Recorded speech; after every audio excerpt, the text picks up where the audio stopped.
Welcome to the Transfer Exchange Show. We are live and the Premier League is back. Liverpool, call it luck. Maybe they make their own luck.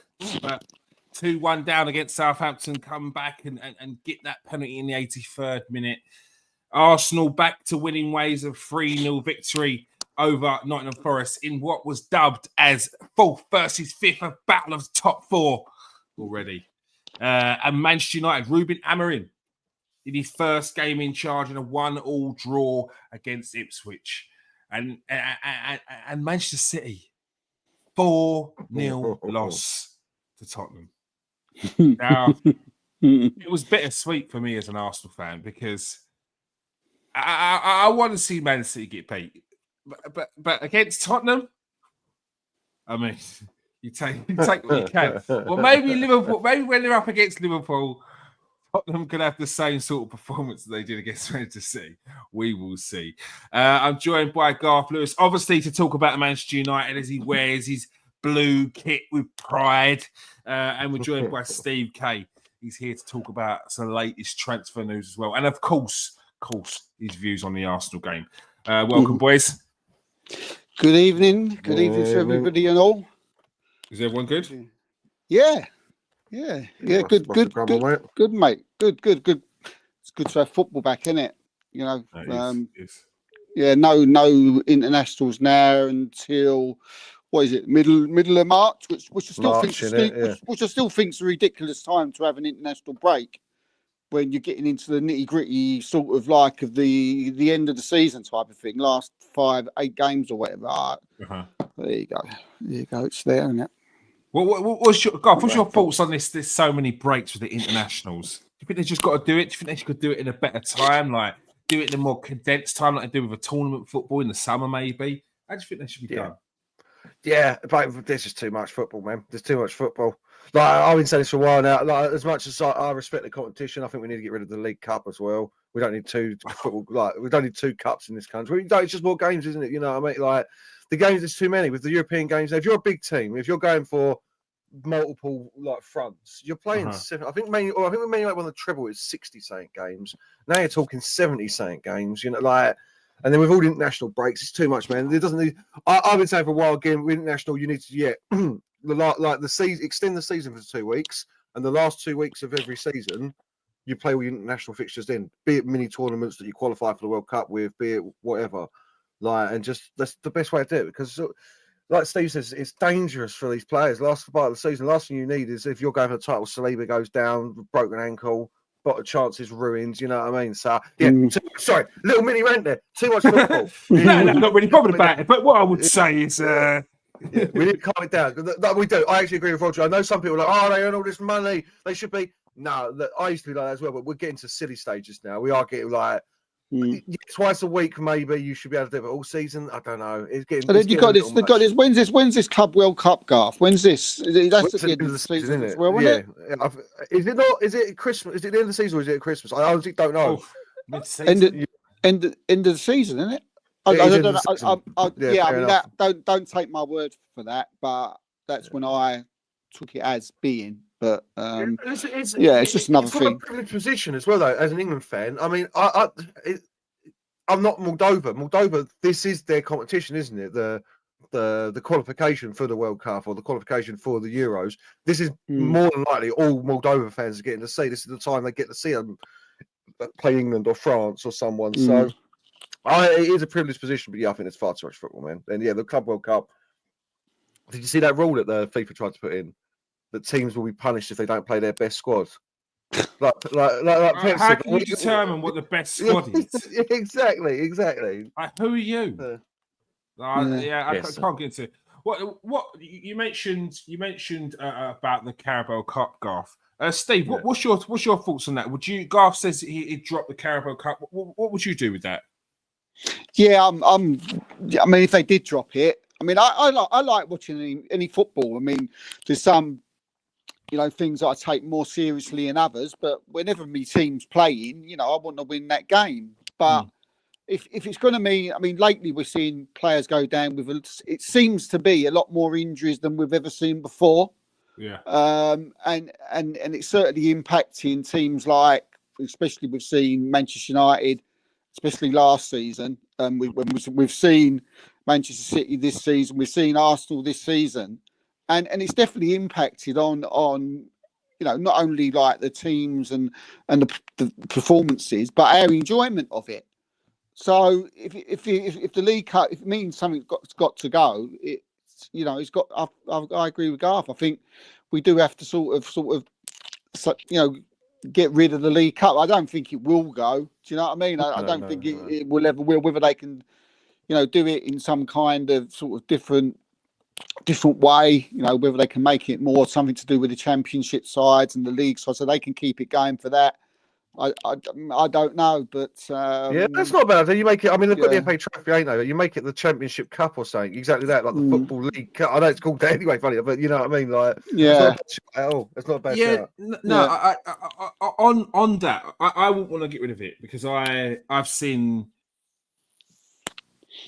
the good side that I see of the Carabao Cup is where Arsenal have always blooded youth players. The likes of Theo Walcott all the way to the final and even getting the final. And that was, what was he, 17 at the time, scoring a final against Chelsea.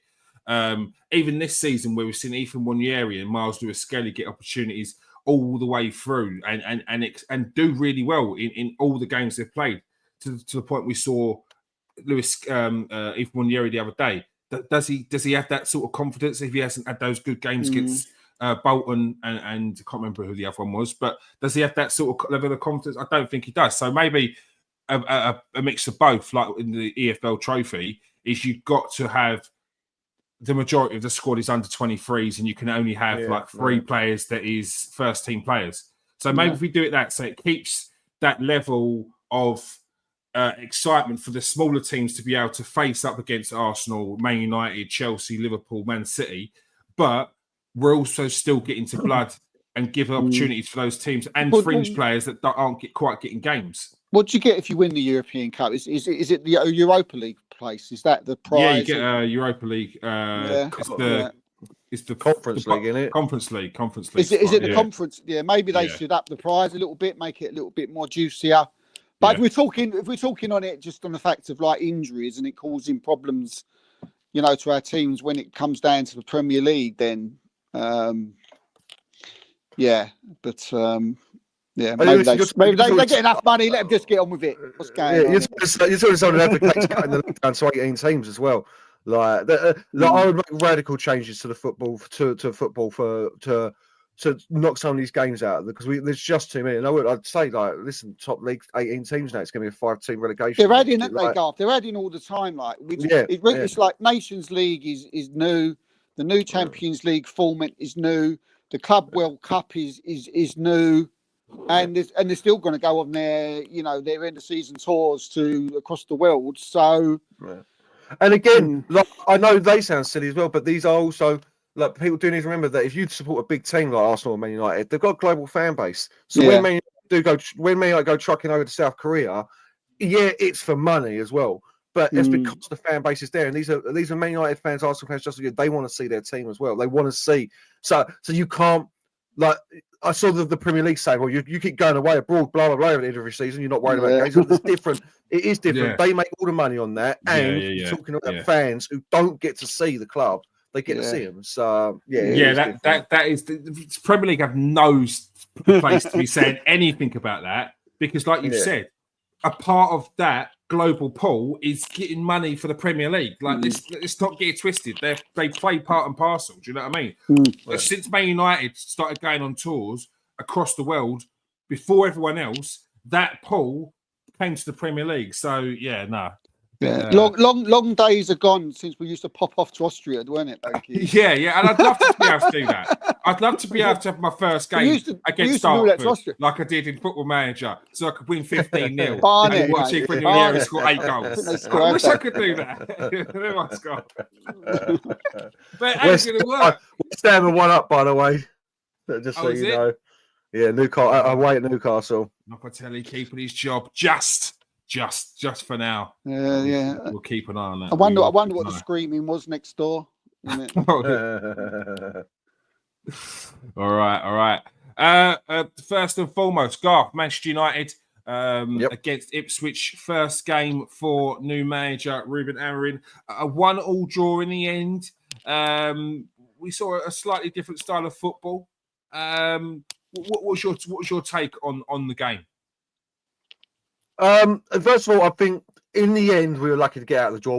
Ipswich definitely could have snuck a win there. Not that they deserved it, but they could have snuck a win there. 1-1 was a fair result. Listen, it's a brand new system, and you can tell that he's picked. I don't think that's going to be his best team going forward either. He's picked a team, like he said, based on the players he had worked with the most during the break. So that's who had gone with the ones who were most suited, not most suited, sorry, the ones who had learned the longest and like was suited to the system the best. So yeah, like I'm still not sure if that formation is going to work, but we'll see. But you can see hints of good things coming in. There seems to be more energy about the team. There's going to be radical changes for some players' style. Rashford's going to have to get used to sitting up top. We don't like it apparently, but he's going to have to get used to it. Diallo, Ahmed, is going to have to learn to either be an attacking wing back, or he's going to have to learn to play in the centre. Nath seems to think he can play in the centre very well, so we'll see. But he's going to have to change because he was definitely caught lacking in defensive duties yesterday. That's going to happen. But yeah, overall. Listen, it's one game. There's not much detail I can give you. We're playing a brand new system. The players are getting used to it. You can tell that. You can tell that their stamina levels it's something that we heard was a problem under Ten Hag, are lacking because towards the end of that second half, they were looking tired. Tired.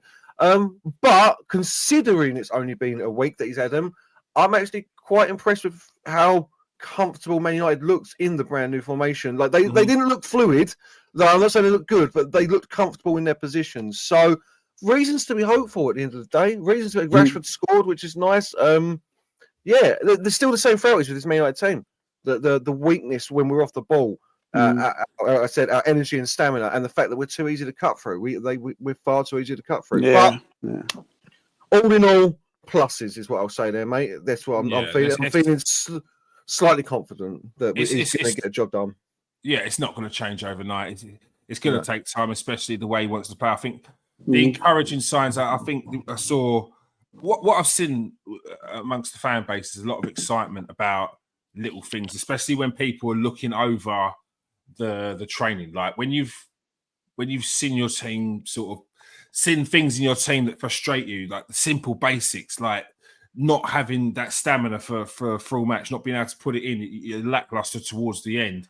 And then you watch training schedules and then you're seeing little things, you're seeing them run, you're seeing the manager look like he's going back to basics. That level, I can understand the excitement coming in because that's what you ask for as a fan. You ask for them to be running for 90 minutes. They're professional footballers. They should be able to be up past the ball. Exactly. They should be able to do the basics. This is all we ask for. And then the extra things will come.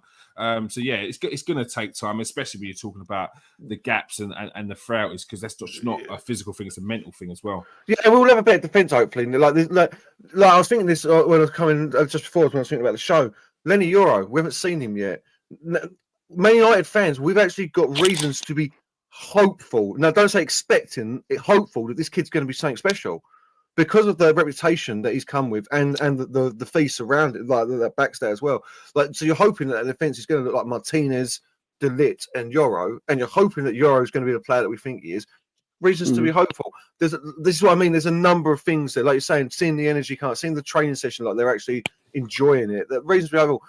It's a long, hard road though going to be, and there's going to be a number of players, individuals that they're going to have to adapt or die. They really are because like.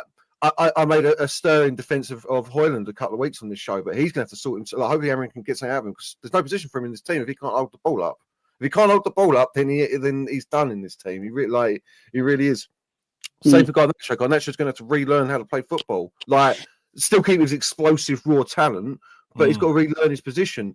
Like I saw him in Ipswich, just drifting away from what clearly Amorim wants him to do, which is a narrow front three with the wing backs coming. So. Yeah, Rashford's going to have to relearn his position. A lot of players are going to have to relearn, you know what I mean? But yeah, Luke Shaw's back, Mount's back, like things like the Euro's back, Malassia's back. All of a sudden, you can tell some boys didn't like Ten Hag. You know what I mean? Yeah. All of a sudden, those injuries are starting to. I can play. I can play now. Feel a little bit better. Just cleared up. I don't know. I took some omega-3 oils. Yeah. I clicked my neck. All of a sudden, I've got my movement back. Reasons to be hopeful, but there's not enough there. This is one of the things. There's not enough information yet. Ipswich are a great team. They're not a great team, but yeah. As my main takeaway is, I'm actually surprised at how comfortable they looked in that formation, man. Yeah. Steve, Amorim, early days, still a lot to do with Man United, but as Garth said, there's some encouragement there. Yeah, I mean, from first impressions of Amorim, I think I like him. I think he talks well. Yeah. Confident. So that was a big plus. I watched the game. I didn't analyse Manchester United too much. But I just didn't think it was worth it, really. I think there was too many people analysing it, going a little bit over the top because, like Garth said, I think he's had like maybe 2 training sessions with him. I don't know what. Once the game had finished, people were going, this, and you started to see the pundits on Sky going, this happened and that happened and this happened. It was the good, the bad, the ugly, but it's too early to delve deep into all these little intricate situations. It's like Garth said. You're expecting Euro to be there. You're expecting new signings to come in. He's hardly worked with them. But overall, the game, I quite enjoyed the game. I was quite impressed with Ipswich, to be quite honest with you. I thought the stadium was buzzing, it seemed to me, from watching it. It looked like there wasn't a seat that you couldn't get, as you would expect when Manchester United come to town. And I liked the way Ipswich played. And I never thought it was going to be an easy game for Amorim. People were saying that, look, it's Ipswich, the second bottom. But from what I predicted Ipswich to go down. I think from what I've seen at the start of the season, I think I'm going to end up having to change my prediction, because I think if they play the way that they did against United and play the way that they did against Spurs, they've got some good players. Hutchinson was, despite the goal, take away from the goal, I thought he looked really dangerous. They've got players who can score goals and create goals, and I. Next time we get to January and we redo our predictions, I'll probably be saying they're staying up. But I thought Man United were okay. As I said, I didn't analyse them too much. Fantastic start. Rashford in the right place, scored the goal, brilliant. Do you know what I mean? You thought, wow, this is going to be great. I don't know what Garth. I didn't see him do much else after that. He sort of went quiet. I wanted Rashford to sort of go on and maybe get another one, but that never seemed really to come. It was like the whole team, Steve. It was like the whole team. Like we done really well to start with, and then they just slowly down, more and more went on. So not much, but they did do a little bit more than just. But yeah, the whole team, as you saw it. Sorry, as you were saying. Sorry, mate. No, I was quite surprised he didn't play, because I thought that was his guy. Tiredness, as I understand it, coming back from Uruguay. Yeah, it could be that, but yeah. But yeah, look, I mean, it was 1-1. I've seen people say, well, you'd expect, if Ten Hag went like that, you would expect like United to win. But as I said, it's Ipswich is a difficult. That's not an easy game. Not an easy game at all. We see Liverpool against Southampton. We've seen Arsenal get beat, but it's not. This ain't an easy league. You just can't rock up to places like Ipswich. But I thought they was good. I think there's, like Garth said, I think there's good signs. I think Masarasi's one hell of a player. I think he's. Do you know what I mean? They need to keep him fit. But yeah, look, it was good. I agree with Garth about the wing back things. I'm not too sure. As good as like young players and upcoming players that Ahmed and Garnacho are, I get the feeling that when they not in the January window, but in the summer window, Amorim may be looking for players who can do that job more. But they've got the opportunity, Ahmed, now to Garnacho and say, well, look, until that time, go out and change your game of play, swap it around a bit. You've got to sort of do different things, and you did you're used to, and maybe you'll be able to stop us from going and buying players in the summer. But yeah, it was decent. It was good. as I say, I was impressed with Ipswich, but to go on to the next one, and see what happens next. Garth, just on Garnacho, there's one instant where he's running through and Rashford was on the right hand side, and he could have played like an early ball. It would have been a little bit tricky, but a player of his ability could maybe pass it on the outside of the ball. He held it a little bit longer, and then when he went to pass it, it got blocked. Is it potentially things like that he needs to up his game on the assist side if he's going to sort of be a presence in this Amorim team, or even if it was any team going forward, he needs to develop a bit more his game to stay in this Man United team?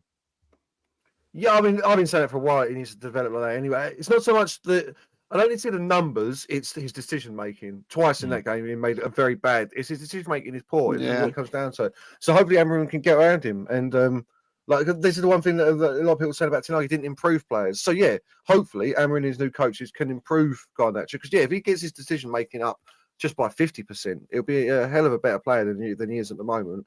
And this goes for the whole team though, because I just think about the wing backs thing you're saying, Steve. Like I was saying from the start, and like Nate's been saying recently as well. Like, don't be surprised to see Anthony, the forgotten man, as a wing back in this team. Because basically what he was playing at Man United was like a wide right when he was playing. So, listen, I don't think he's ever going to be worth the money we paid for him, but there's enough. It's a clean slate. That's what it feels like this time, properly. Even on it feels different for some reason. It really does feel like under 10 we got rid of a few of those the Martial's gone. You know what I mean? Like Pogba wasn't under him, but like Pogba's gone, Ronaldo's gone, like Lingard's gone, Sancho's got, like those so-called bad elements are gone. There's no excuses now. Like, and it does feel a little bit like that. It's a fresher start. People are all on the same wavelength, sort of thing. So, yeah, a lot of opportunities for a lot of players who have failed to impress over the last 2 years. Rashford and Anthony being two of the major ones. Fresh start for them to really impress. One who did impress was Onana. Made us some top saves. Top saves. He was good. Go on, Steve, what you saying? Yeah, no, I'm just thinking a lot's going to depend on the system that he does end up playing, whether he does play with that main centre forward or the two wing backs, or we've spoken the group, Garth, haven't we, about how he could play a different way and with the diamonds, with the diamond and stuff. But you're talking about the goals. I mean, the goals will depend on who the centre forward is. Sporting, like Amorim had Gororikis who could hit 30, 35 in the Portuguese league. You know, if you've got someone who can hit 30, 35 in the Premier League, then Garnachos and Amids don't really have to score that many. But that's not that's easier said than done. But the style of play, the style of play that he likes to play, from what I've read, again, I keep saying I haven't watched a lot of Sporting. From what I've read, if you play striker role the way he wants it, which is constant energy, pressing their back line at all times, and just being a fox in the box, you're going to get your opportunities. And this is why I'm hoping Højlund can step his game up, because he's got everything else that suggests he could do that role. It's just his hold-up play. And Xerxes got his hold-up play, hasn't got anything else, which is disappointing. So we're stuck in one of those situations. But no, his system, this is what I will say, having read a lot about this sporting system now, this is why you don't spend 100 million on Gyökeres, because the system works very well for him. And it might be a reason why, I'm not saying he's not a great player and he may come to the Premier League and bag 25, 30 a season, but I'm wondering if that might be the reason why people haven't taken the plunge on him, is that when you look at his career, he hasn't worked anywhere else. And then with this system, the way it's played, he's bagging goals left, right, and centre. So I wonder if there's a little bit of that. I mean, even when even in the summer, when Gyökeres was first sort of or when we first heard of him, and the figure put on his head because of his release clause was 100 million. I think the people used to talk to in the industry and that other journalists and stuff like that everybody was saying he ain't going to go for that. Do you know what I mean?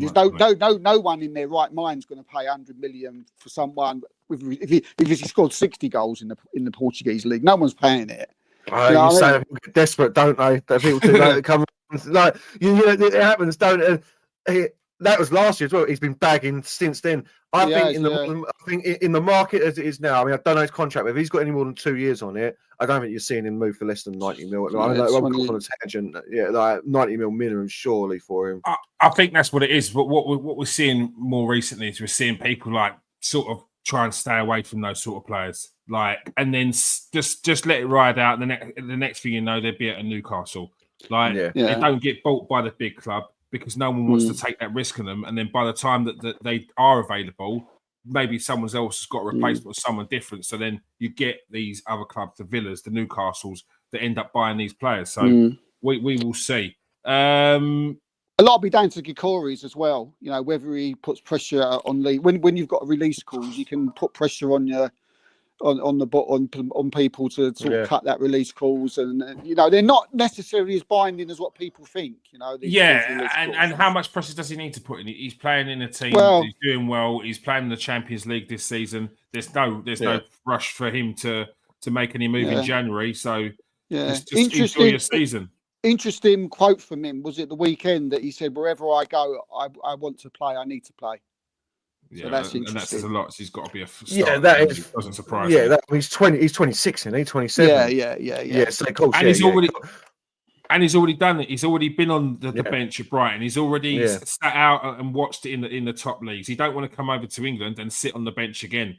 He's earned that. He's earned that. Yes. Yeah. Arsenal 3-0 victory against Nottingham Forest on the weekend, Steve. Many pit this as a potential banana skin. Forest in good form, but Arsenal with a decent, impressive win, and it's exactly what they needed after a pretty poor run and struggling to score goals.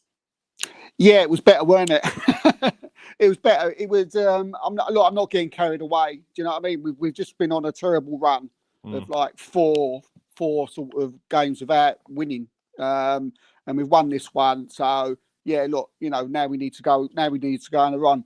But you know, taking this game into isolation, mate, it was a little back to the old Arsenal again, wasn't it? That fast-paced, quick 1-2 football, and just scaring the life out of the defensive. They just didn't know which way to go. You sort of had forward sort of moving all over the place, and you know, they didn't know what to do, Nottingham Forest. And yeah, it could have been a lot more than 3. But I think, look, I mean, it was all about, at the end of the day, it was all about Bukayo Saka and that man you've just put out there, weren't it?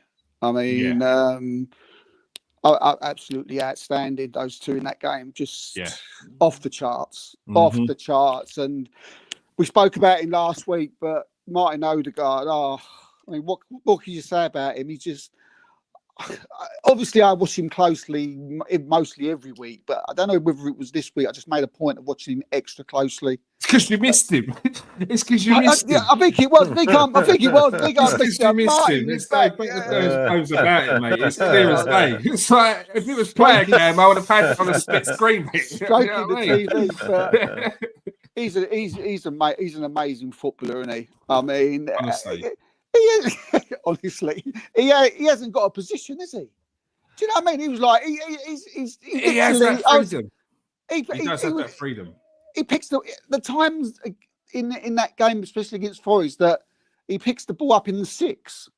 You know, and he's there. He's in the 6. So he's Odegaard, and he's got it, and he pass it off, and then someone to pass it back, and he moves slowly up the pitch, and then he's in the final third, and then he's doing his stuff, and he's all over the place. He's a 6, he's an 8, he's a 10. He's something special, and I think Garth sort of like he called me out the other week when I said I don't like, you know, bringing up injuries, but I think this guy, I think he's been such a miss. He's been an incredible miss. I mean, I think when you get a player. When you play for a team who like Arsenal, who you consider a title challenger, and then there's a player out, and for some reason they look, even a team that's a title challenger looks totally different, that's when people should look up and think, he must be one hell of a footballer. He must be one hell of a footballer. for that team now to be made look not right. Mm-hmm. And then as soon as he comes back in, they're back to normal again. It's unbelievable. But I'm going on a Martin Odegaard sort of loving it. But the game was good. It was great. Thomas Partey again was really good. I thought Calafiori was good. It was a good performance to get up to leading up to Sporting tomorrow. So but we need to carry it on. I've said that to quite a few people of late. Last couple of days since we won the game, I said, it's great, it's brilliant. I'm used to seeing this type of performance, and now I feel happy again. But I'm not overly happy because now I need to see it against Sporting, and I need to see it because next week against West Ham's massive. There's no use going to get a draw against West Ham next week. We need to beat West Ham, and then I think we got Man United after that. Do you know what I mean? At home, so big games coming up. But great performance. Very pleased with the style of play. Happy to see Jesus. I thought he did well. Yeah. Do you remember what I said to you about not necessarily looking like he's going to score, but just at first, just have a good game. Just come away saying you had a good game. I agree. And he's had that good game now. Yeah. Right, but I and a lot of people will give him a lot of plaudits, and rightly so. Yeah. But I kept thinking to myself at the same time, well done, Jade. You had a good game. Now I need you start getting in the box, chances, getting scoring a couple of goals. I agree, and I think he needs to take that. From what I've seen him enough now. Yeah, he is a everyone's a confidence player, but he is a player that he could have a 9, get 2 assists. But if he's had a chance on goal and he should have scored and he misses it, he beats himself up. You can see it in the game. Kicks the post, punches the floor, screams in the air. Like he takes too much on himself. And it's like, just relax because you're all tightened up. And when ball does come into the box, you're not going to be composed. You're at strikers at their best when they're relaxed in the box and they put it in the back of the net. I agree. And what I did like about the fan base this week is they weren't getting onto Gabriel Jesus too much at all. It was because he was so doing well in the link-up play, he's dribbling, and we haven't seen that in a while as well. No. He's kind of lost that side of his game. And now, I agree, it's time to start putting it in the back of the net and start getting some goals because I think he can have have an impact in this team. And he is such quality that, mate, if we do go out and buy another striker, Gabriel Jesus is of the quality to be able to play on that right and come in for Saka anyway, even if there wasn't a Sterling there. So I love Gabriel Jesus, and I thought I agree. I thought he had a decent enough game the other day. Garth, we saw Steve waxing lyrical about Martin Odegaard, but Bukayo Saka also had a top game, got a goal, got an assist. Comparisons should probably stop now and just let everyone get on with their game.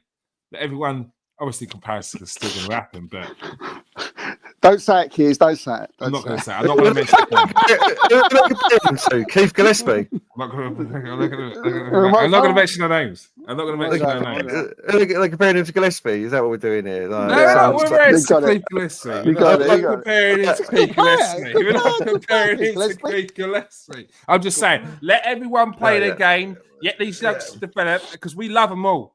We love them all. This all benefits England, but I'm sorry. Listen, I'm all for comparing players, you know this, but Palmer and Saka are just different. Like they're just different. They're different. Palmer can't do what Saka does. Saka can't do what Palmer does. You want them both in your team. You want one through the centre, one on the wing. Like it's a silly comparison to me. Like silly comparison. Players in their own position. Like look, listen, I know Palmer plays on the wing sometimes, but he ain't a winger, is he? He's like Jack Grealish, ain't a winger. Like these aren't wingers. Phil Foden ain't a winger. Yeah, I know. Yeah. Exactly. Thank you. Winger. And there ain't many of them left anymore. And it's exciting. No. Listen, I said to you a couple of months ago, didn't I? Consistency is key before I start saying that he's world class. He was nearly there last year. This is it. This is the world class season. He keeps going like this. This is the world class season. It's without a shadow of a doubt. You know, like as long as the consistency's there, which it feels like it is, this is the world class season. And He's an amazing player. He's an absolute treat to watch. He must be a joy to have as a member of your team because he's such a nice boy. I don't want to sound like an old man there, but it's the truth. He does nothing but honour your badge. You know what I mean? Like a player like that is what you want in your team. It's going to turn out, obviously, that he's running some kind of illegal dog breeding ring or something. I thought he was going to say worse. I'm not going to lie. Yeah, shows my mama as well. I thought he was going to say worse. Go to join Man City. He's a lot harder to knock off the ball. He looks like he's a lot stronger. He looks like he's he's up to his game. Exactly exactly where I was going. Every single facet of his game's gone up this year again. Was he 23, 22, 23? Yeah. Like, sky's the limit for the kid. The only thing is, like I said to you, Keir, and I mean this, I've seen this with Man United players, your boys need to get a backup right winger in to give this kid a rest in games. I know that you can't replace him, but I need to see him be coming off 70 minutes. I need to see him rested against the Ipswich Towns because 100%. Otherwise you'll play him into the ground, and we've all seen it. But we've seen it. We spoke about it the other day with Kieran Dyer, Steven Gerrard, Michael Owen. All these players used to get injuries. Shin splints was a regular thing with them, and they used to have like extended periods off where they weren't playing. People forget about the fact that Steven Gerrard was out for a long while because he had shin splints. Kieran Dyer, same thing. Because when you're developing and growing, you shouldn't be playing this amount of games. And this is what I say about Ethan Nwaneri. Like, I'm just going to say, I love how Mikel Arteta is developing, how he's playing him in the cup games, in the Carabao Cup games. It's like he's always said, you two, Lewis Skelly, Ethan Nwaneri, this is your competition. I want to see you help this team progress as far as you can in this competition. And with that, you'll get minutes here, you'll get minutes there, you'll get minutes in Europe. But I'm not expecting them to start. When people turn around and saying, Martin Odegaard's out, Ethan Nwaneri should be starting. And I'm like, okay, the problem I have with that is not Ethan Nwaneri playing and getting minutes. It's the level of expectation that Arsenal fans now have that Ethan Nwaneri is meant to come in and take over a spot that Martin Odegaard is doing. The captain, possibly one of our best players or our best player in the team that pulls the strings. Ethan Nwaneri is meant to come in and then what happens next? It's maybe he's not as good as what we thought, and that's we've heard that line before. You're going to get that, mate. We've heard that line before because your expectation versus the reality is that you haven't seen the kid play, and this is what I'm talking about. Oh yeah, but he done it against Bolton. Bolton are in League One. Like, what are we talking about here? Are we talking about a player? Would you take League One's best player now and put him in Arsenal's first team? No, you wouldn't. So he's not there. But what Mikel Arteta is doing, where he's giving him game time, he's playing him bits here and there, and you're seeing the level of confidence that he had when he came on the other day. This is like similar to Saka and the world class thing that Garth mentioned, saying that this is his season. This is Nwaneri's season to prove next season he can be a starter in the Premier League. His only problem is he's got Martin Odegaard in front of him in his position. But look, he's young. He could develop into someone who can play out in the right, and with do you know what I mean? And he could be that player who can come on for Saka, and who knows what he can develop into. He's 17 years old. He could develop into I don't know, an attacking mid. He could turn into anything. We don't really know yet. But the one thing with Nwaneri is that when he's getting his chances, he's doing it. Do you know what I mean? Against Tottenham, he come on for a little while. He was brilliant. You know, he come on against Forest the other day. Come on, his confidence and he's scoring goals straight away. Nearly scored just before that. Took it past 3 players and just skimmed past the post. But I'm excited for him. And as you mentioned earlier on, Martin Odegaard, he's a 10, but he kind of plays as the 8, and like he's just everywhere. There's room to have. There's room to have Nwaneri and Odegaard in that same team. It's probably in specific games, but I can see it happening. And I'm excited to see what the future holds for Nwaneri. Just before we move on, Steve, Thomas Partey, he's still got a place to play. It's almost as if they heard people writing him off in the summer. Talk that he's going to be moving on. Talk that Mikel Moreno would take his spot, and he's been one of the best players this season. Where he's played in centre midfield, he's played at right back. Come on the other day, and he just showed again why he deserves a place in this team. His presence, and it wasn't just that goal. He made his presence felt straight away. But that finish, What a finish! Yeah. I mean, look. I got all my hands. I was one of these people who's doubting him. I mean, with the last 2 years, he's probably because of injuries. He hasn't been the same Thomas Partey, especially in that season when we was comparing Casemiro and Thomas Partey all the time, weren't we? Mm-hmm. we was always having a lot of banter over that. Casemiro, Partey, that. I mean, ever since sort of that time, he's never really been the same since. But this season, mate, he's been one of our best. He's up there with probably, if not one of our best players, if not the best player. Every time I see him get the ball, he's confident. The amount of times he sticks his foot out and wins a tackle and takes the ball off. Just little toe poke, yeah. I mean, he's got the nickname the Spider. Do you know what I mean? Octopus. Octopus, isn't it? Yeah, Octopus. Yeah. And you can see why, because the Spider. Because all of a sudden you see an opposition, attacking player running through, and then all of a sudden Partey's coming away with the ball, and you're like, what happened there? What did I miss? Do you know what I mean? He sort of somehow he's got his leg in and pulled away, but he's been brilliant. He's been playing right back, and yeah, look, I mean, I can't think. I mean, when we talk about, I mean, there ain't been a lot of really, really good sort of DMs about this season up to yet. I would say I'd probably say Gravenberch, but he's got to be up there with probably one of the best, out there at the minute. But to be fair, that's probably not really difficult at the moment, considering there's not that many players in that position who you can sort of really stand at. But even saying that, he's been fantastic. He seems to have got his confidence back. He's back to that type of getting to playing that type of performance that he was, as I say, that I've already mentioned there.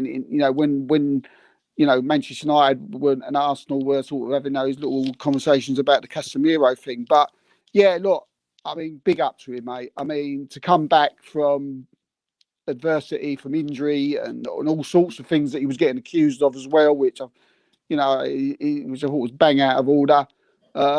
He's looking like the player that we from 2 years ago, and yeah, I think he's bang on for a new contract, mate. I mean, his contract ends out at the end of the season. I mean, I've heard he's going to get another 1 year with an extension. So, and he totally deserves it, mate. And it was a fantastic. The goal sort of should tell people like that's the type of confidence he's got at the minute. Yeah. Do you know what I mean? It was a great goal, and yeah, big up to him. Now Mikel Arteta's got an headache because Mourinho was good as well. Yeah. Mourinho, but this is what we want. We want full squad with players to sort of compete with each other and make them better. And hopefully, over since the Chelsea game and the Forest game, hopefully we're starting to get back to that old Arsenal way that we've seen over the last couple of seasons. Yeah, definitely. I agree. Arne Slot keeps the run going for Liverpool, still top of the league after a 3-2 victory against Southampton. Not the best performance for Liverpool, but Garth, if you're going to win the league, it's these sorts of games that it's getting those last ditch goals, penalties, whatever, whether people think that they deserve the win or not. It's just about getting the result. Yeah, I'm happy for him. Couldn't be happier for him. Yeah, he couldn't have picked 3 people that could be any more happy for Liverpool right now. If they win the league this year, that's 20. They equal Man United's. Yeah. I mean, to be fair, I mean, no, that league thing's never been a thing to me. Like, if I was a Liverpool fan, I wouldn't worry about it. They've got 6 Champions Leagues. It won't bother me, mate. As a Man United fan, I've never understood how we try that. Like, we've got a better trophy category. They've got 6 Champions Leagues. But yeah, listen, you took the words out of my mouth, Keir, is what I was going to say. Bottom line is that's title winning form. That is 2-1 down. What was it? When did they get the second goal? They didn't get the penalty until the 80th minute, did they? Yeah, so, I don't know what he was doing. God. And I think the second goal. We'll talk about Southampton's defending in a bit, but Karen Goff. Yeah, 65 minutes. 65th. Yeah, 65th. Yeah, 65 minutes. You know what I mean? Come back for 2-1 down. It's title winning form. It's disgusting. Mm-hmm. I hate to say it, but yeah, Mohamed Salah been an absolute. What a boss again. He's the best. He's the best player in the league, and it is by a distance at the moment as well. Yeah. Like the last 12 months, he has, because he didn't start last season great, did he? If I remember correctly, people were writing him off. Was it last season? He didn't start fantastic. I'm not sure. I think it's been Salah that's held Liverpool up. Like it's Salah. That's when Liverpool have been rubbish for the last few seasons, not last season, but the 2 seasons before that. It's Salah that's kept them or got them back into those European spots.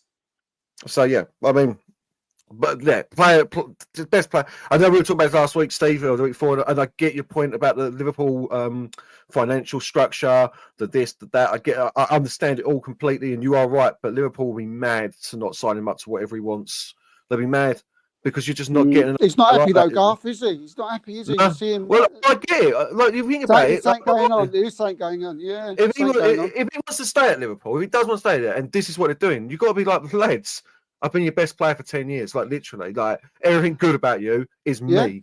I want 3 years. I deserve 3 years. You're giving me 3 years. Like, so I get his standpoint. Unless there's something else going on there. Listen, maybe he does want to go Saudi. Like, I can understand, like, especially as he's a Muslim as well. So it'd be a Muslim country for it.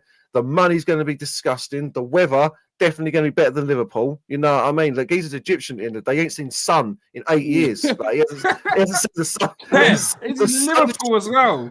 He's in Liverpool. He's seen rain. You know what I mean? So maybe he does just want a fresh start. But if Liverpool can do anything to keep him, they should, because it's an interesting one. It is an interesting one because, like, I was talking to I was talking to Handy Hunter today, from The Guardian. We're on the show, and he's very well connected with Liverpool. We was talking about it, and obviously we were saying, obviously there's something up. Do you know what I mean? With Salah, he's not happy, and we was trying to sort of back and forth on what it could be, and he's got connections. So it's all when you know someone who's got connections, you have to sort of like read their sort of like code in what they're saying, because they never actually say it. They just try to say it in different languages. But from what I can take of it, they've offered him a contract, and he's just literally not happy with it.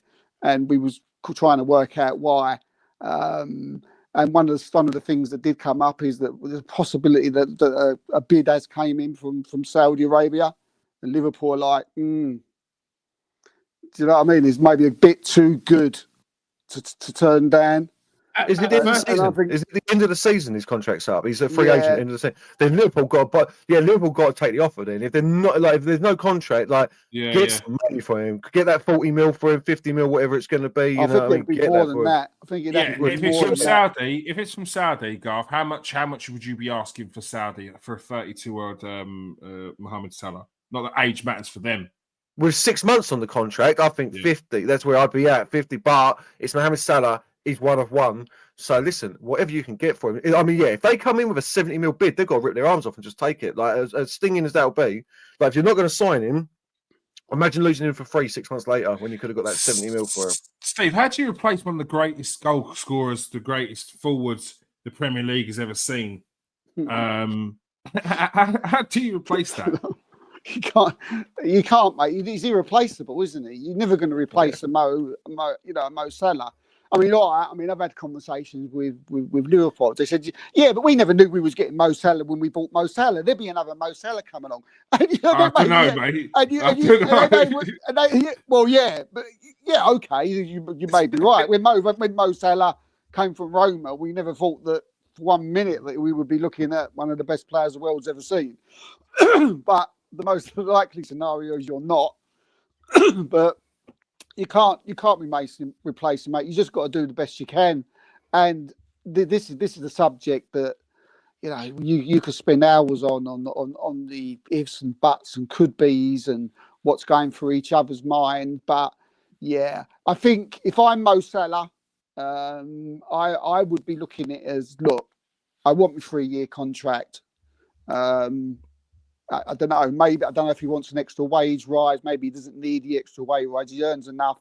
A 3-year contract I would assume just without the wage rise was do him okay. And I'm probably thinking that, well, look, if you don't give me that, then I'll go to Saudi, and I won't go in January. I'll go in the summer, and I'll leave for nothing, or something on those lines. I think his contract runs out at the end, doesn't it? So he's got a lot in his The ball is more I would say in Salah's court, but again, it's a difficult one, mate. I mean, who's out there to replace? There's nobody out there who could replace Mo Salah. Probably he's nowhere near that sort of limit at the moment. But Garth's just mentioned Cole Palmer, but you can imagine maybe in 3-4 years time, if Chelsea haven't done anything. Yeah, if Palmer continues on this conveyor belt of what he is, you could see him turning into that type of salary type player when he's like 25, 20, 26, when we sort of Salah coming to his own. I think he's got the ability of what Salah's got. He can keep the ball, he can run with the ball, he can get into the spaces, he can score special goals. His footwork's unbelievable. I'll be surprised if Liverpool are not looking at that. But again, they would have to pay big money for that as well. Yeah, no, I agree. Garth, a play a little bit about, Tyler Diblin. He had a very good game against Liverpool. A lot of Liverpool fans are saying he absolutely ripped it up against them. Southampton are going to have trouble trying to keep hold of him, aren't they? Yeah. I mean, he done well when he played against Man United, didn't he? Did he score? He did score, didn't he? Against Man United, yeah. I think he did score against Man United last season. Young kid, obviously. Where is he? I'm just checking his age now. 18. I thought he was 17. 18. Yeah, like 12 games for Southampton this season already. It just shows good promise. Like he's one of them players. What he don't want to do is go and join Man United or Arsenal or Liverpool or Chelsea right now. Like he needs to play 100%. He's probably, if Southampton can stay up, at the right club for him. He actually is. If they can stay up, but it's big if. If not, then maybe he does need to think about moving on. The problem is Southampton ain't no mugs. They do not sell cheap. Like you don't get their players on the cheap. You know what I mean? So they'll probably want 50 mil for him, just because of the current market, because that's what you're paying for youth prospects, and he'd already have had 20 Premier League games under his belt, etc. Like so, yeah. Like he's going to cost, but yeah, solid player. Like I've only seen him against Man United, to be fair, and in highlights. What he did at Man United, he was very direct. He wasn't afraid to take his man on. He wasn't afraid. He had that youthful exuberance. He hasn't been jaded yet. He looks like he's got, for an Englishman, it looks like he's got a little bit of a trick, but nothing super special. Obviously, let's not get it twisted.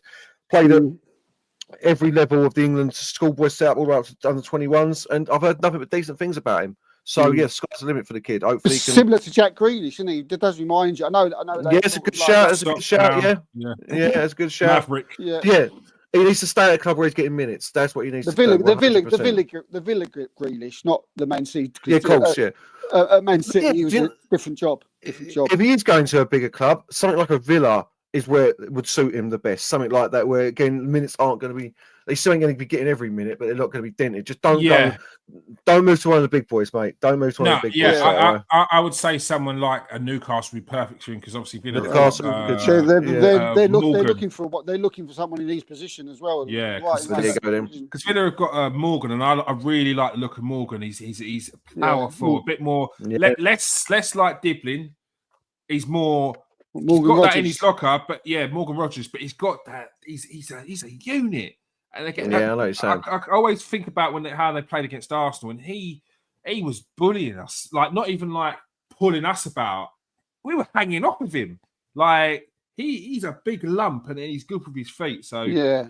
I think as well. I think Southampton probably would be is the perfect club for Diblin to sort of build his career, because not only do Southampton look after their youngsters, and when it is time for them to sell on, like Garth's already mentioned, you know what I mean? They make sure that they go for a good price and so on and so forth. But Southampton are playing the type of football. I know they're bottom, but they are playing the type of football that suits Diblin to develop his game. It's perfect for him.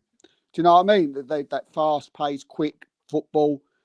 Look, it's no Arsenal or anything like that, but the way they pass it around or whatever. But they try to play football, and you need to be in that if he wants to develop his career and be the type of player that we think he wants to be. But just from what we see, Southampton's a great club to sort of stay there for at least another couple of seasons. Yeah, I agree. And even if they were to go down, the Championship's a good place to blood youngsters as well. Right this moment, I was just thinking this next year. 19. But the moment, like, if Southampton don't come straight back up, he's got to be looking for that move because otherwise, if they go down, it's a bit different. You see a lot of these players, you go like, and they just never come back up again. And like they're good players, but they never come back. They lose that spark. They would have had that extra. Because you got to be playing up against quality week in, week out. Yeah. If you're dropping down a level, that's not going to help. Quickly, Garth, if you could replace Salah with one player in the Premier League, who would it be? In the Premier League? Saka. Saka. Yeah, that's the end of you, Garth. Thank you very much. Yeah, there's no one else. Like there isn't. Realistically, even if you're being serious, I don't think there's a suitable replacement player in the Premier League to say Liverpool fans if they lost Salah. Yeah. I really think Palmer, I think really likes similar. You know, Steve. I don't see this. I don't see the similarity, Steve. I don't know, but a great player. But I mean, if Chelsea sell him, that's just Todd Bowley madness, isn't it? Like that. So Saka, Palmer again. And I wouldn't even. That's what I don't see. Like, no one. There's no one. Got shot for someone like a Rodrigo or something like that.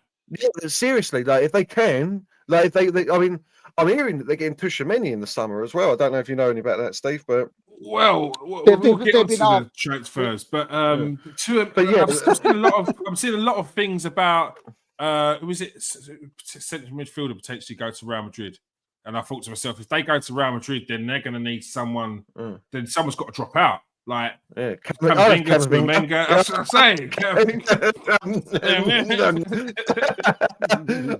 So even in world football, seriously, like unless you're talking Mbappe, I mean it's the other wing, but like there's just no one. They've got to hope either.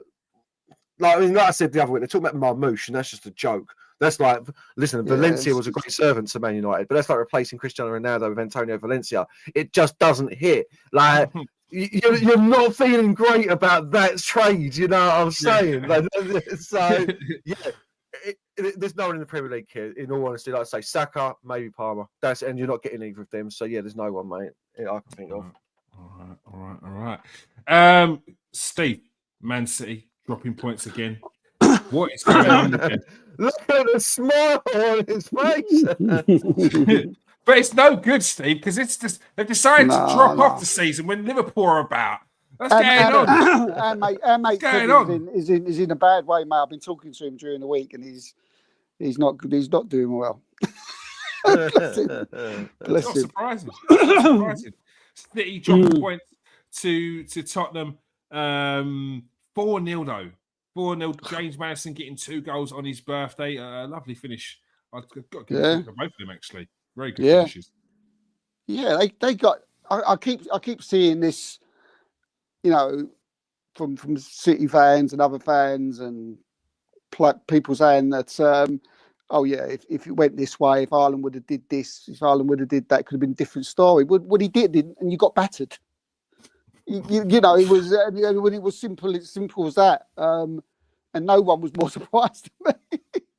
You know, when I was watching that, I was like sitting there watching it on my own, and other people in other areas. I was going, 1-0 Spurs, 2-0 Spurs, only 3. And, I couldn't believe it. But yeah, look, Man City, look, a crisis. It's getting that way, isn't it? Do you know what I mean? 5 losses on a spin. You know what? We can dissect what's going on and you know what the problems are, but there's definitely problems. 2 of them. It's just Rodri and Kevin De Bruyne. Yeah, they're missing the backbone of their team. The 2 of the best players the Premier League has had for the last 4 or 5 seasons. You lose them 2, you're in big trouble. There's only so much you can do. Yeah, and it sort of like domino affects the whole team. And if you did have those little sort of teething problems at the beginning of the season, where you would think, you think that is going to get better. Mm-hmm. You know, if you're going to have players like Rodri out and De Bruyne out, these mini problems that you hope wouldn't come to fruition more than what you would hope are sort of really showing out now. I mean, Gundogan. He's looking like you should have never have bought him. City fans are saying, why did we bring him back? He's not the same player. He's lost 2 yards of space. So, you're going to do that in Spain, though, aren't you? Yeah. Bernardo Silva, they're saying he ain't had a good game all season. Foden, where's Foden been, recently? Walker, they just want him out of the club. Get him out of the club. He's done. He's finished. And then you're looking at the players that are sort of coming in behind. And Doku, Savio, and Rico Lewis, they're not Bernardo Silva, Gundogan, De Bruyne. And De Bruyne, as good as he is, he's coming up to 34. And he's really gets a lot of injuries now, the man, and he's not De Bruyne is not going to get any better than what he has been. You're never going to see, he's not going to go and step up another level. So they've got problems. They haven't replaced Alvarez, and they're in trouble. I mean, can they turn it around? I mean, looking at it now, you think, how can this team turn it around? But you stop yourself because you know what they're capable, what they can do in the past. Can De Bruyne turn it on? Can he get back to where he was a year, 2 years ago? Can they get someone in January? Can they bring someone in who can back up Haaland? Apart from, I think their leading goal scorer outside Haaland is Gvardiol with 2 goals. So that tells you something about. I think their goal difference is plus 14, which is like the second worst in the league, up there with Crystal Palace, who are third bottom. There's massive. This is Manchester City we're talking about. If he turns this round, mate, if Pep turns this round, it will be the greatest title win ever. Because at the moment there's a lot of problems, a lot of things he's got to sort out, and he needs to buy at least a couple of players in January. That's for sure. Garth, did Man City have to worry about potentially not making this top 4? No. Lads, I will just put it out there. Like all this, they're not 1 in 5. They're still second. I wouldn't mind having these problems. Yeah. I wouldn't mind having these big problems. I mean, that's relative, isn't it, though? Look, they're still second, lads. Yeah, they're gonna. There's no way Pep's signing a new contract if he's not getting reinforcements in January. Whereas they can win the title, I don't know about that because Liverpool looking superb at the moment. So it's Liverpool's to lose, bottom line. You know what I mean? So what are they now? 8 points clear at the top. Like, yeah, that's a big number at this stage of the season. So, but yeah, top 4. No, don't make top 4. Man City will turn it around. This will prove it's about time that Pep had a bit of. It's a bit like the F1 this year. Finally seeing Verstappen have a bit of like competition, someone to make him work, make him sweat. It's about time Pep had a bit of sweating. So we'll see if he's the manager that we all think he is. Sir Alex Ferguson with Wenger. They both went through this. Mourinho. Your team's like it's the same team, but it's not the same anymore. You know, you're missing bits. You've got to replace. You've got to rejuvenate. You've got to reinvent. So I listen. My heart bleeds for Man City and their problems. Like, it bleeds for them. It really does. Oh, cut me open that. But there's got to be an end. There's got to be a point where it ends. All this, isn't it? It happens. It's. Do you know? It depends if Pep can rejuvenate that team. Like, yeah, this team's clearly at the end, Steve. Like this one, but like they talk about Fergie, he had 4 teams. He had 4 great teams. That's the big one, mate. That's the big one because the players there now are not good enough to replace the ones that are getting of age and going out. They're nowhere near it. Nowhere near. Pep's got to change his style. That's what I mean. He can't play because he's not going to get another De Bruyne. A bit like with Salah, there ain't another De Bruyne. So Pep's got to change his style a little bit to suit what he's got. Because Savio is a baller. He's a great player. He is quality, but like he's not going to be able to do this. He's still raw, though, isn't he? Very raw. Exactly. Same as Bob. I think Bob and Lewis are both going to be excellent players when they get. But yeah, he needs to go out. I think Lewis is quality. Yeah, like he's got to go out and supplement his team with players and maybe change his philosophy a little bit and just. But what I think the biggest one for me is that they in the next year or two they've got to replace De Bruyne, Walker, Gundogan, Bernardo Silva. Right, that's 4 players you could say next season could possibly be no more at Man City. Replacing them and then still being the team that they've been over the incredible team that they've been is that's why I said if Pep can do something and win, even if he doesn't win it this year, I mean we can say look, even if we turned man and went look, you got problems this year, right? You got problems because there's this, that, and the other. Even if they don't win the title, do you know what I mean? Pep's biggest thing is that he's got to go into the January and the summer, for me anyway, and prepare for next season. Yeah. I mean, he could still go on and win this. Something magical can happen. These players that what we're seeing there could look. Foden's a great player, you know, and Silva's still got something in him. But what we're seeing at the moment now, and what you're hearing from Man City fans, you know, not from just like us talking, is Man City fans who go every week are saying, "Yeah, look, this lot they're all coming to an end now. Now Pep's got they've absolutely sort of like I think that's one of the reasons why Pep's staying." Because he needs to build a new team. Yeah, he can't watch Man City. He needs to, and he knows that this team's on its way out. Yeah, and he needs to build a new one, and that's why he signed. Yeah, that's fair. That's fair. What I will say is what Man City have done, what Pep Guardiola's done is not normal. The domination of the Premier League is not normal. Yeah, being top every season, top 2 every season for the last. How long has he been there? 7 years, whatever. Being top 2 every season. Wasn't it? Yeah, being top 2 every season for like the near enough the last 10 years is not normal. It takes it out of you. Like there will be seasons. There were seasons where Man United dropped off, but then the following season they came back and then they win the league. I just want to know that we went like 11 seasons, not coming less than second. So all right. Well, yeah, 2 more seasons. There were seasons where there were seasons, but Garth, I'm counting. Is that normal? 1, 2, is that normal? No, sorry, I've been facetious. It's not normal. That's why it's not done. The domination can't. You're right. It can't go on forever. It didn't go on forever. Man United. First, you had Arsenal turn up, and then you had Chelsea turn up. You know, so yeah. To sustain that, it takes it out. You saw Jose Mourinho drop off and then come back. Like it happens. That's what normal is. Is you have a few seasons where you battle. You have a season where you might drop off, but you've got to keep competitive. You've got to stay in that top 4, so you make sure you get in Champions League football. And the next season you come back.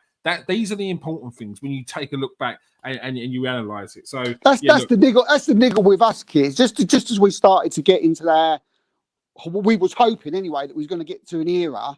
Chelsea, you know, popped up, didn't they, with their Abramovich and their go and buy anyone they like. And then when we went through our terrible spell and we started again, then we've got to go deal with Man City.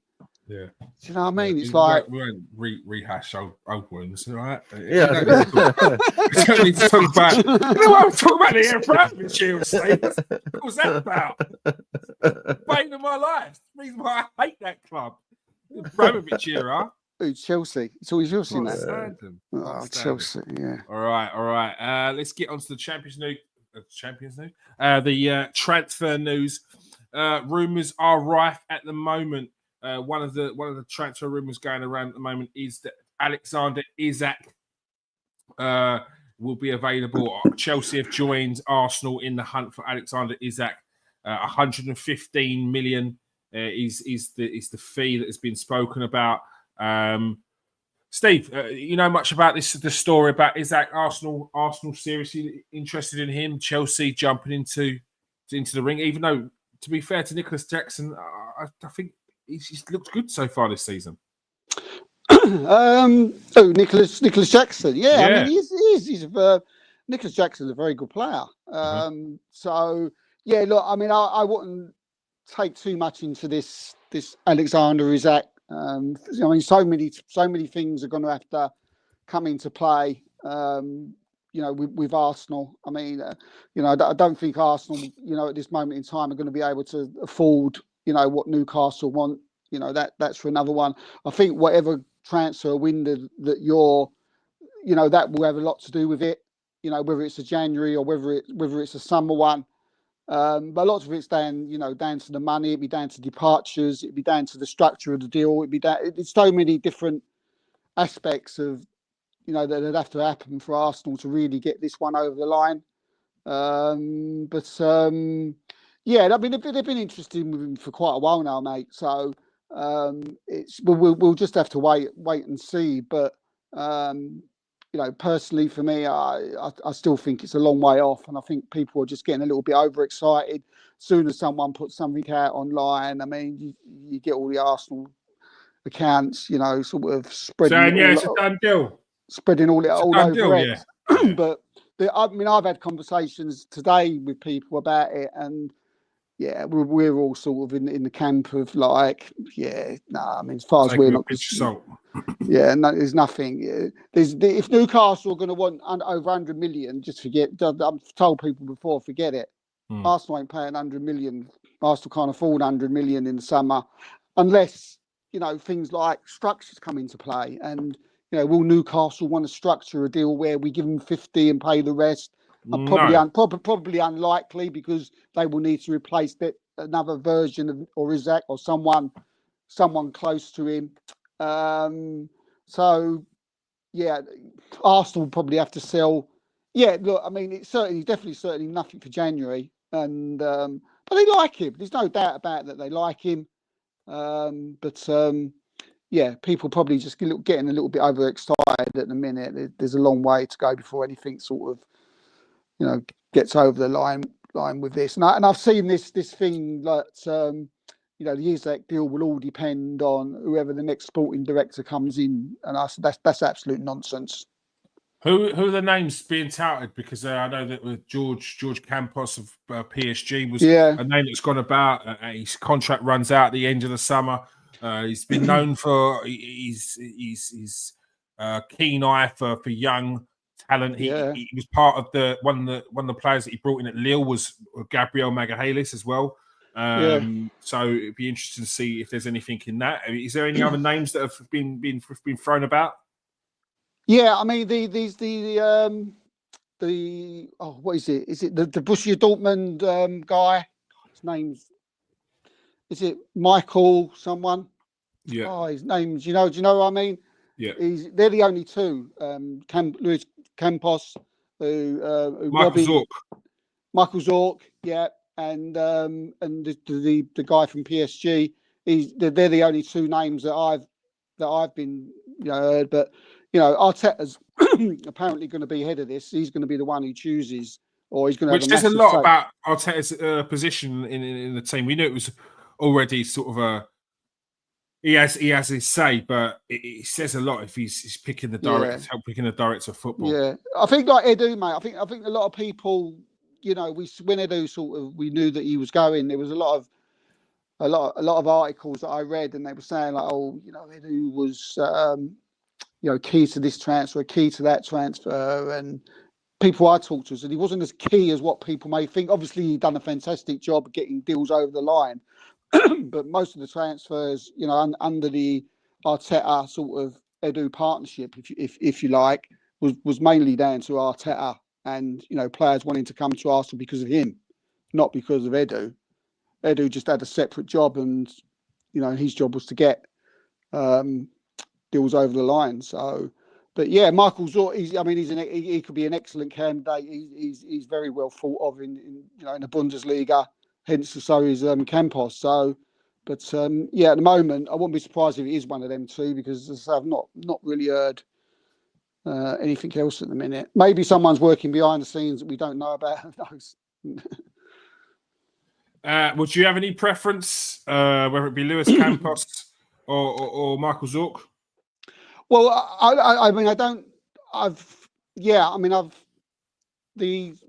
from what I've heard, Zorc is someone that who is really highly thought of, and just through conversations with people who know their Bundesliga stuff, have said that this guy would be able to get so many top players to Arsenal, top German players and stuff, international. He's not just highly thought of at one club. He's highly thought of that everybody everywhere. Bayern have tried to nab him, and all sorts of people trying to nab him. But I'd probably go for him because I just know a little bit more about him. All right. More transfer news. Arsenal are being linked with teenage sensation Antonio Cordero. Cordero, sorry. You know much about this one, Steve? Jack Talbot dropped the story, didn't he? Yes, he did, mate. Yes, he's again. Jack's got some really good, contacts at Arsenal and that. So yeah, I mean, you can be sure if Jack's come out with this one, and yeah, I mean, when he put it out there, we had a chat, and yeah, he's definitely someone that's is highly thought of at Arsenal. Someone Arteta likes a lot, and yeah, he's someone that's who's definitely on the list at the minute. But that's probably about all at the moment. All right. Former Manchester United interim manager Ruud van Nistelrooy. He's being touted for the managerial job at Hamburg and at Coventry as well. Or I know that there was always also Coventry were looking at Frank Lampard as well, weren't they? So it'd be interesting to see what happens with that role. Arsenal, Aston Villa. Who else was it? Arsenal and Aston Villa being linked with Real Madrid forward Arda Güler on a loan. Is there anything in that one, Steve? No, I mean, again, I think this is sometimes you get these ones, don't you? But I don't see where he'd fit in at all at Arsenal. Especially when you got Nwaneri there. Yeah, no, I mean, you'd be putting Nwaneri back. You know, I do think there's, you know, you can sort of like take it with a pinch of salt. This one, you know, with Arda Güler, probably, you know, Aston Villa maybe a little bit more sense, but you know, you've already mentioned that, you know, they've got Morgan Rogers there who plays in around that position, and yeah, but he's not getting any game time at the moment at Real Madrid, and I think he certainly does need to leave. It'd certainly be a good sort of loan deal for someone, but it's a bit like a Martin Odegaard situation. It's exactly what I was just about to say. A similar situation to Martin Odegaard. But we saw with Real Madrid players, another player that we spoke about back in the day when we first started this, a Golden Boy nominee, Rainier Jr. went to Real Madrid at the same time as Rodrigo. It was the season after Vinicius Jr. joined. The problem with him joining Real Madrid was they had Militao as well, so they could only register 3 of their Brazilian players, which meant that Rainier Jr. had to go into the reserve team, playing Real Madrid's reserve an extended time. Once, so Rodrigo had moved into the first team by then, and then went out on loan to Dortmund. Went out on loan to, I think, Las Palmas. Went out on loan in I can't remember where else, and now he's playing back in Brazil. In the second division of Brazil. He's totally lost his confidence, and this is what you don't want to see of these young players, because there's serious talent there. No, we've seen, you know, Güler in the Euros, haven't we? You know, for Turkey, and I mean, I was massively impressed. And if he's getting stifled at Real Madrid, he needs to move on. You know, he needs to. It's important, again, similar to what we was talking about with Tyler Diblin earlier. It's important that he finds the right team who play with this type of style of football. So yeah, it's probably going to be difficult for him to, you know, to find a club like that. There's not many people that play football like that, but yeah, maybe even if he leaves for like a Brentford or something like that, get someone. They always, you know, can get sort of like, you know, on loan or, you know, middle of the table side, just to get him playing football again. You know, I think I did hear Bournemouth, but, you know, I think like someone like that, you know, if he's not getting game time, go anywhere. I think he'll probably end up somewhere in Spain though, somewhere like that. And I wouldn't be surprised if he moved completely in the end, to be honest with you. All right. Yep. Yeah. One thing about these players, Real Madrid, great move, exciting, but if you're not playing, you've got to move on. Zubimendi being linked with Liverpool and Arsenal again, and Real Sociedad saying that they are powerless to keep him if he wants to move in the summer. Still valued at around 60 million euros. Still Arsenal interested, Steve? No, I mean not now. I haven't heard anything recently. You know, Liverpool is sort of the team that were probably more likely to get him. I think Arsenal got a little bit annoyed in the end. You know, I did a story that they actually did put in to try and break his release clause in the summer, and they literally just never heard back from him. So I think that ship sailed now, sadly for Arsenal. But yeah, I mean, I do know that Arsenal are looking for another midfielder in that area of the pitch, but they're looking for someone of a young age, similar to like a Lavia, that type of age, that type of player. Yeah. So that's definitely. I mean, I haven't got any names at the minute, but I've just been told they're looking for that, that type of profile of a player. So yeah, if you hear anything on someone, then it's definitely worth digging into a little bit more. So that's an area that some Arsenal fans might not expect. But when you think about it and you look deeply into it, you think, yeah, Partey's this age, Jorginho's that age, young midfielder to come in. It makes sense. It's when these things, when you look deep into it, most of the time you're mentioning at Arsenal looking for a midfielder, and the first thing they say, we got Rice, we got Jorginho, we got Partey. You don't know what you're talking about. But no, just look into it a little bit more. Have a little bit more thought about it, and you can see the reasons why. Yeah, and last one, Man United linked with Angel Gomez on a return to the club. Reports saying that Ruben Amorim has been given the green light to re-sign Angel Gomez to Man United. Thoughts on this one, Steve? Yeah. I mean, not my story. I'm not saying I've looked into, but my thoughts. I think he'd be a great signing for it. I think he's an absolutely quality player. I think someone in the Amorim system. I think he fits it like a glove. I think he'd be excellent. I think Garth's not here now, but I do get the feeling you're going to see quite a few players leave Manchester United. Maybe not necessarily in January, but I think in the summer. I think you could see some big names leave as well. A couple of big names. I think maybe Shaw. Especially if his injury problems continue, like Maguire as well. I think it may be his time now. Yeah, and maybe even Marcus Rashford. He's starting to hear rumblings as well. I would have thought this would be his season last chance saloon, mate. Because with Rashford, especially in this system, he's basically got only one position to play. It's similar to like a goalkeeper, similar to like where a goalkeeper, you're either playing in that position, or if you're not the number one, then you've got to leave or go somewhere else because you can't go anywhere else on the pitch because you're a goalkeeper. Rashford's in that position now. He says, well, you're definitely not a right wing back or a left wing back. You're definitely not a number 10. Central midfield, central striker is your only place.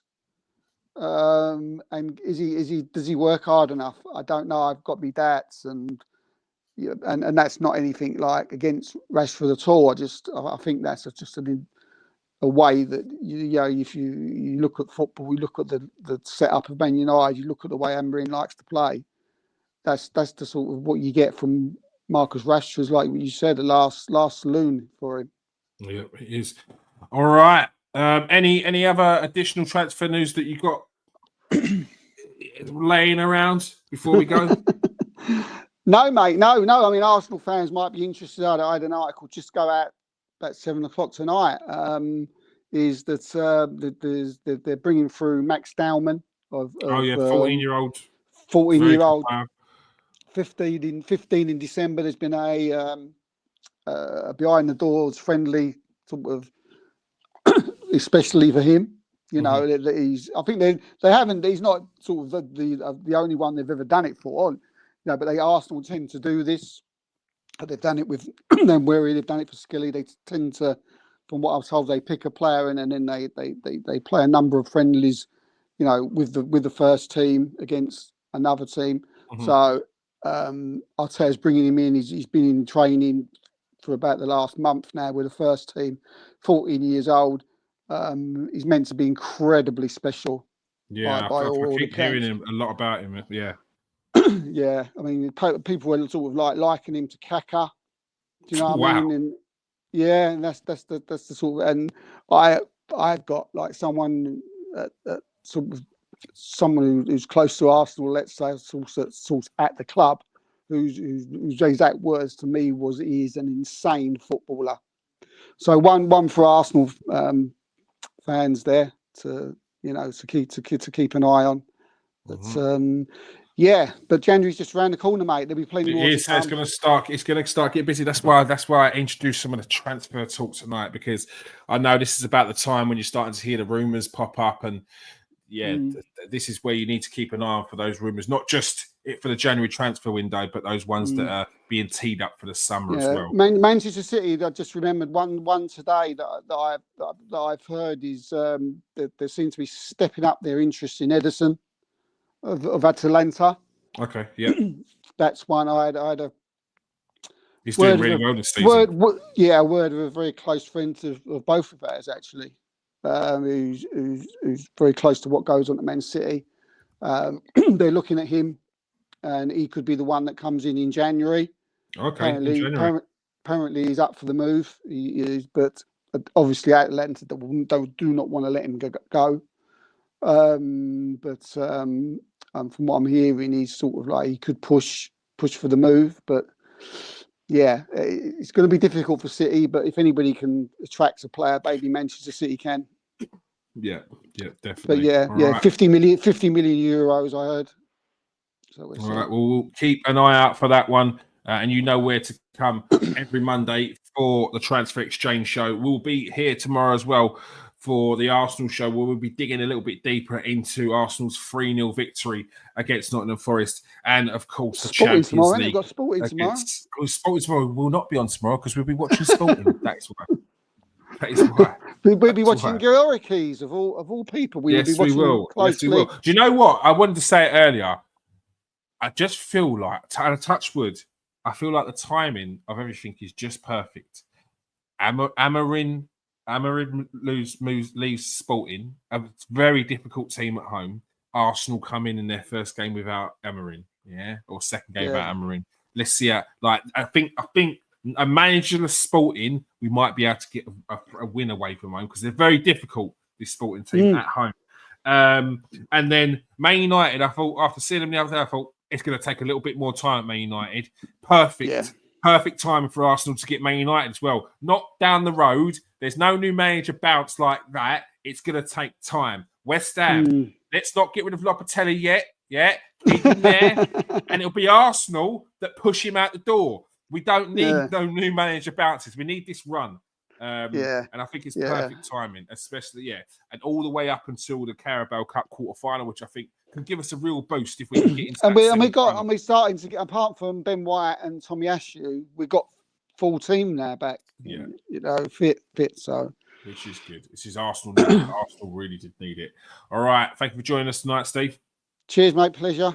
And of course, he had to drop off earlier. His internet went. Thank you for joining us tonight, Garth. Make sure you join us next week for the Transfer Exchange Show, where I'm sure we will have much more transfer news as well. Hopefully, we get that Barclaysman 11 done as well. I know that Garth he's chomping at the bit to get that one done. Peace out, people. Thank you for watching tonight. Peace out. Stay safe and wash your hands.